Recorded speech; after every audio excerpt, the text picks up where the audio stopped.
Well, as the fires continue to rage in Southern California, firefighters here at home are working to mitigate the fire danger in the East Bay. Our Wilson Walker shows us how, under the right conditions, purposely setting fires has become a part of the state's strategy.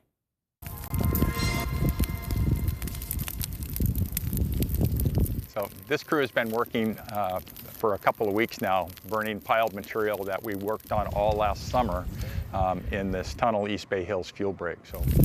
Taking advantage of ideal weather for the job, hand crews were burning through what had been cleared away over the past months, and that was much to the delight of neighbors here on the edge of Lafayette. It is very reassuring because my nephew just lost his home in Altadena. Karen was watching the work behind her home, thinking of her family in Southern California. So my nephew just saw his home on the television and noticed that it had been burned down. My other relatives have evacuated. And while there hasn't been a fire in this spot, the risk has already affected those living here. We've all lost our insurance, home insurance. And one of the reasons was that supposedly there was a history of fires here, but that's not true.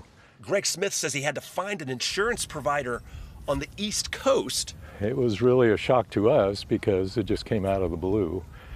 And all of us have different insurance companies, and we all lost our insurance and have to be scrambling to get new insurance. Fortunately, it's worked out for most of us. But the work unfolding on this hillside is not driven by any recent development. Dennis Rain is the prescribed fire program manager for the Moraga-Orinda Fire Department. Yeah, we started the work here with a project called the North Orinda Shaded Fuel Break way back in 2019.